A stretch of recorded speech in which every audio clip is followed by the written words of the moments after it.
Test के अंत में, जब सर्वनन गुस्से से भरकर आदित्य पर हमला करता है, तो कुमुदा घर वापस आती है और अपने पति के गुस्से से बच्चे को बचाने के लिए क्रिकेट के बल्ले से उसके सिर पर जोरदार वार करती है।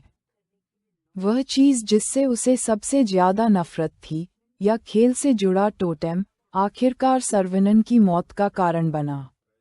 अंत में जो सवाल उठता है वह ये है कि सर्वनन और कुमुदा ने ऐसा क्यों किया। खैर, मुझे लगता है कि सर्वनन ने जो कुछ भी किया वह अपनी पत्नी के लिए नहीं बल्कि अपने जुनून के लिए किया था। यह उसकी हिचक ही थी जिसने उसे एक हारे हुए व्यक्ति की तरह महसूस कराया। हाँ, कभी कभी कुमुदा उसे नीची नज़र से देखती थी, लेकिन ये सर्वनन का जुनून था जिसने उसे उन सभी नकारात्मक भावनाओं से गुजरने के लिए मजबूर किया। साथ ही, मेरा मानना है कि सर्वनन एक आत्ममुग्ध व्यक्ति था जो दुनिया और उसके सामाजिक कल्याण की उतनी परवाह नहीं करता था जितना कि उसे अपनी विरासत और अपनी महत्वाकांक्षाओं की परवाह थी। कुमुदा के बारे में मुझे लगता है कि वह बहुत ज्यादा आत्मकेंद्रित हो गई थी, क्योंकि बच्चे के अलावा उसके लिए कुछ भी मायने नहीं रखता था। शायद ये सिर्फ मेरी वजह से था, लेकिन मुझे लगा कि वह अपने पति से ज्यादा अर्जुन का सम्मान करती थी। उसने कभी यह बात खुलकर नहीं कही, लेकिन वह अर्जुन की ओर आकर्षित थी, कुछ ऐसा जिसके बारे में सर्वनन ने शुरू में उसे ताना मारा था।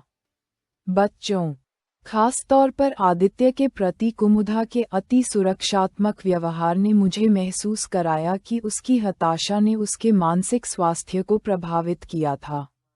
मेरा मानना है कि इसका सबसे बड़ा सबूत ये था कि वह अपने पति के साथ अंतरंग होने के लिए सहमत हो गई, जबकि उसके आसपास सब कुछ हो रहा था। साथ ही, जिस तरह से वह आदित्य की जान बचाने आए, उससे उसकी मानसिक स्थिति के बारे में बहुत कुछ पता चलता है।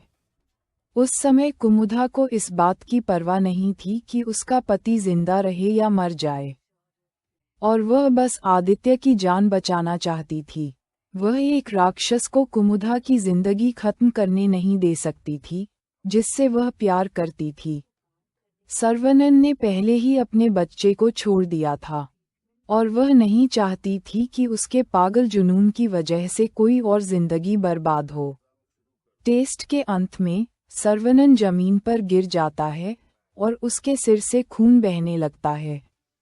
फिल्म एक अस्पष्ट नोट पर समाप्त हुई, जहां हमें ठीक से पता नहीं चला कि सर्वनन वास्तव में अपनी मृत्यु के कारण मर गया या वह जीवित रहने में कामयाब रहा। हालांकि, फिल्म के अंत में उल्लेख किया गया है कि सर्वनन की परियोजना को आखिरकार सरकार द्वारा शुरू किया गया था, जिसका अर्थ है कि उसे वह श्रेय मिला जिसके वह वास्तव में हकदार थे। लेकिन चूंकि हमने उसके या उसके परिवार के खिलाफ कोई आधिकारिक जांच नहीं देखी, इसलिए यह अनुमान लगाया जा सकता है कि शायद अर्जुन ने अपने बचपन के दोस्त की रक्षा करने और जनता में अपनी छवि खराब न करने के लिए पुलिस को कुमुदा और सर्वनन के नामों का उल्लेख नहीं किया, खासकर जब उसे अपने प्रोजेक्ट के लिए कुछ मान्यता मिली। इसके अलावा, अर्जुन जानता था कि यह कुमुदा थी, जो उसके बेटे की पसंदीदा शिक्षिका थी, जिसने आदित्य की जान बचाई, जिससे अर्जुन को कुमुदा की पहचान की रक्षा करने का और भी कारण मिल गया ताकि उसे उसके पति द्वारा पहुंचाए गए सभी नुकसानों से बचाया जा सके। यदि सर्वनन मर चुका है, तो हमें वास्तव में उसकी वापसी के बारे में चिंता करने की आवश्यकता नहीं है, लेकिन यदि वह बच गया, तो वह निश्चित रूप से अर्जुन से बदला लेने की कोशिश करेगा। और टेस्ट के सीक्वल में इस पर और अधिक चर्चा हो सकती है।